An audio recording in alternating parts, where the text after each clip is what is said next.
Well, I hope everybody had a safe and happy New Year's Eve. Welcome to 2020. So, you know how every once in a while I get to do one of those videos, I just seem really excited and stoked just to get to do it?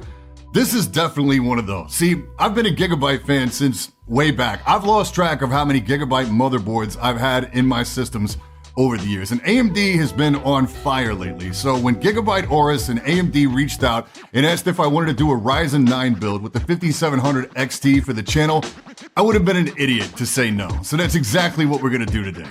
You ready? Let's go!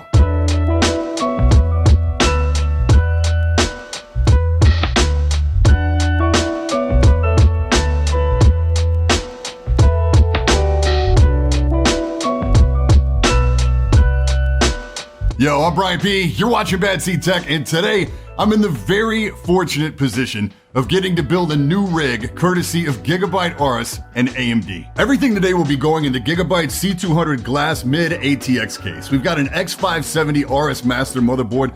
This thing feels built incredibly tough. It's got this backplate on it, it looks amazing. It's got loads of USB ports, and it has increased power handling for overclocking.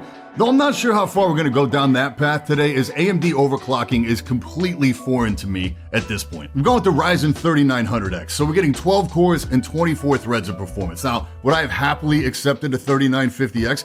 Of course, but you get what you get, and I don't think the 3900X is any slouch. I'll also be cooling this with the stock Wraith Prism cooler. I have the AORUS AIO 280mm in my main rig at the moment.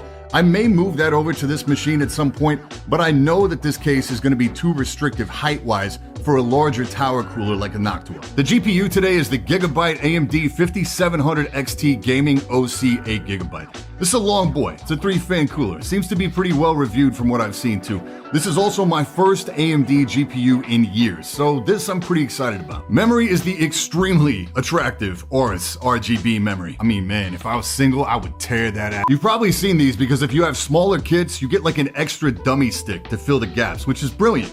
But we've got a big boy kit here today, so no dummies. This is 32GB in a 4x8 config, clocked at 3200. Did I mention these look good? Storage is twofold today. We have the 1TB version of the AORUS NVMe Gen 4 SSD with the dual copper heatsink, as well as the 500GB version of the AORUS RGB AIC NVMe SSD.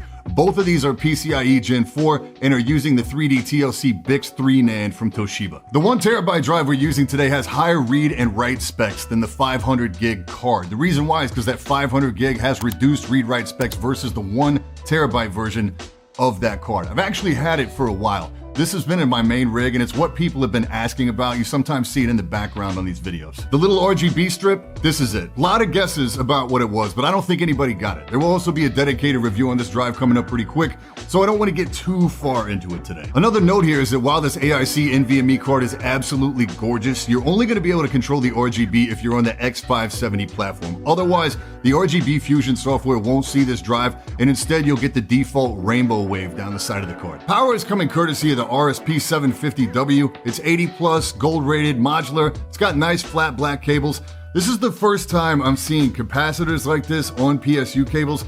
I hope these really do something in terms of ripple suppression because I'm not feeling the look of this. The power supply has to slide in the side here, and the case is vented with the filter on the bottom. Because of this, it flips the graphic and the shroud pass-through. If I was gonna stay in this case long-term, I'd probably cut and flip that decal. It's also a slightly tight squeeze getting this in with the drive cages in the bottom. These are riveted in. Last note here is that the RGB on the front of the case is powered via Molex. As I'm not using anything in this build that even requires SATA or especially not Molex, I opted not to run an additional PSU cable just to do some accent RGB. As the case only includes a single 120mm exhaust fan, I'll be doing two 140mm Be Quiet Silent Wings 3 in the front and intake, and two in the top as exhaust, with a 120 high speed for exhaust, so everything is nice and matched. No real issues with any of the components. Everything went together really well, and I'm really impressed with this motherboard. It's extremely well built and very full featured. One big note here is that if you do find yourself on this motherboard and you're using the Gen 4 SSD stuff,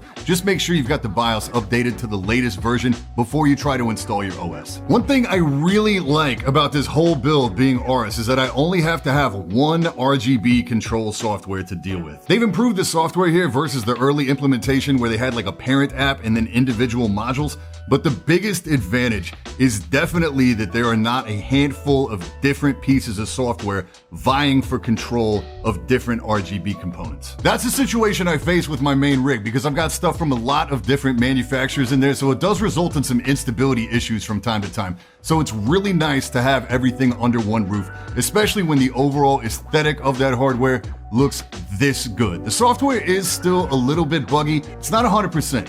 But it's come a long way from the older iterations. So all the AORUS stuff has a very distinct look, and that look works really well together. This is about as sexy as hardware gets, in my opinion, and I'm pleased with how it came together, though it's probably going to end up with a new case that's a little more in line with the rest of the component list. But it was easy to build in, it looks nice and minimal, and it isn't giving me any issues with thermals, so who knows. As far as performance, I've edited 2 full projects on this thing start to finish. Even though Adobe doesn't push this chip to its potential, it does spread the jobs out across every core, so it still transcodes big jobs faster than my 8700K, even with only 60% CPU utilization. The other thing it does really well is render. Even without Intel's QuickSync, it took down a pretty dense 10-minute 4K timeline in like a mind-blowing 7 minutes.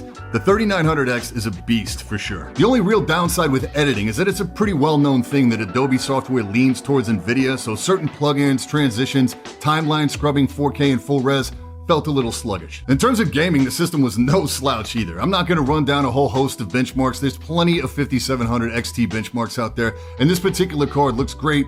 Triple fans, only takes up 2 slots. It is a little long though. It could definitely pull off some great sweatpants, no problem. All in all, I'm really stoked with how this build came out. The overall aesthetic is about as close to perfect as you can get from me. The motherboard is a thing of beauty, the 3900X is a beast, and the 1TB copper NVMe looks amazing. The AORUS memory might be the best looking RGB memory I've seen yet. The 5700 XT looks really clean here. It offers great performance for dollar, particularly for gaming. I mean, like, what else is there to say, really? Huge shout out to AMD and AORUS for making this possible. Links for everything shown today down in the description. As always, any questions, hit me in the comments or drop by the Discord. And that's it for this time. I'm Brian P. Thanks so much for watching. Don't forget to hit that like button, hit that sub button.